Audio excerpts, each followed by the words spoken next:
भगवान विष्णु का वो भव्य मंदिर जहां आज तक नहीं लग पाई है एक भी प्रतिमा। 1000 साल से चल रहा है दीप जलने का इंतज़ार। आज के हिंदुस्तान के लिए पिछले 1000 साल का इतिहास बेहद महत्वपूर्ण और निर्णायक रहा है। इतिहास का ये वो कालखंड था जिसमें सनातन के अस्तित्व पर सबसे ज़्यादा हमले हुए। आक्रांताओं ने सनातन की आस्था, इसके प्रतीकों और परंपराओं को कुचलने की कोशिश की, लेकिन इसी कालखंड में सनातन की एक शक्ति ऐसी भी थी जिसने कि इस कालखंड को बचा के रखा है। 11वीं सदी के पहले साल में ही हिंदुस्तान पर मोहम्मद गजनवी का वो आक्रमण हुआ जिसने आने वाली आक्रांताओं का नया सिलसिला शुरू किया। गजनवी पहले हमले से ही नहीं रुका, बल्कि साल 1001 के बाद अगले 30 वर्षों में भाटिया से लेकर सोमनाथ मंदिर तक 17 हमले हुए। सोमनाथ मंदिर समेत 1000 मंदिर तोड़े गए। घोड़े हाथियों पर लाद कर अरबों की धन संपदा ले गया। इसके बाद एक और आक्रांता हिंदुस्तान को रौंदने आया। 11वीं सदी में गजनवी, 12वीं सदी मोहम्मद गौरी।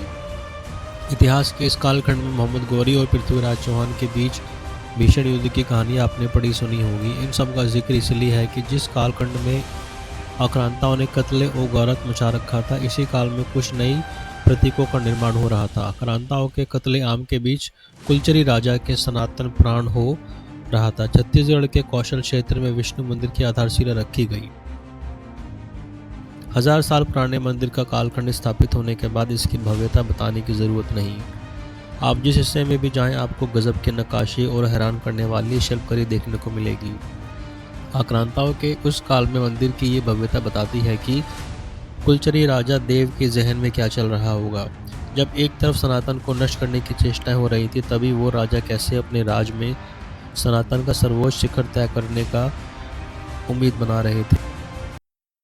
आक्रांताओं के काल में बना भव्य मंदिर।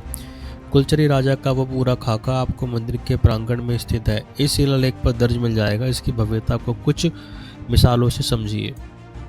जांजगीर चंपा में विष्णु का ये मंदिर नगर शैली में बना है। नक्शे में पूर्वमुखी और निर्मण सप्तरथ योजना पर आधारित है। सप्तरथ योजना पर पूरी का पूरा जगन्नाथ मंदिर भी निर्मित माना जाता है।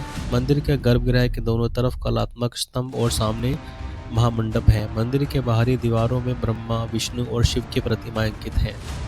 दीवारों पर सीताहरण और श्री कृष्ण की लीलाएं प्रतिमाओं केरी गई हैं। आप देश के किसी दूसरे मंदिर में जाएं, दीवारों पर इतनी बारीक और इतनी विस्तृत कथा चित्र कमी देखने को मिलेगी। ये मंदिर भगवान विष्णु को समर्पित है, लेकिन इस भव्यता के बीच शुरू होती है मंदिर की ऐसी रहस्य गाथा जिसे सुनने वाले चंबित होकर रह जाएंगे। 1000 साल बाद भी शिखरहीन क्यों है मंदिर? ये सवाल आपके मन में हैरान करने वाला है। जिस मंदिर को इतनी भव्य आधारशिला और अनूठी चित्र शैली में बनाया गया, वो अधूरा क्यों है? क्यों इतने भव्य मंदिर में गर्भगृह ना तो किसी देवता की मूर्ति है और ना ही कोई पूजा पाठ शुरू हुआ? इन सवालों पर मंदिर से जुड़ी कुछ बातें हैं। इसे महाभारत काल से जोड़ती हैं, तो कुछ गाथाएं इसे छत्तीसगढ़ के ही एक विष्णु शिव नारायण मंदिर से जोड़ती है। इन्हीं दो कविताओं के बीच इस मंदिर का काल रहस्य है। मंदिर में विष्णु पूजा, दूसरे सन्नाटे। जांजगीर चंपा के मंदिर में कुछ ही दूरी पर शिव नारायण मंदिर शैली का ढांचे में पूरी तरह से एक है। दोनों ही एक मंदिर कालखंड, दोनों ही भगवान विष्णु को समर्पित है, लेकिन शिव नारायण मंदिर में आज भी भव्य पूजा होती है। इसे लेकर कहा जाता है इस मंदिर की जगह त्रेता युग में भगवान राम ने सबरी के जूठे बेर खाए थे। इसी पुरानी गाथा के आधार पर राजा सवर ने 11वीं सदी में इस मंदिर का निर्माण कराया था।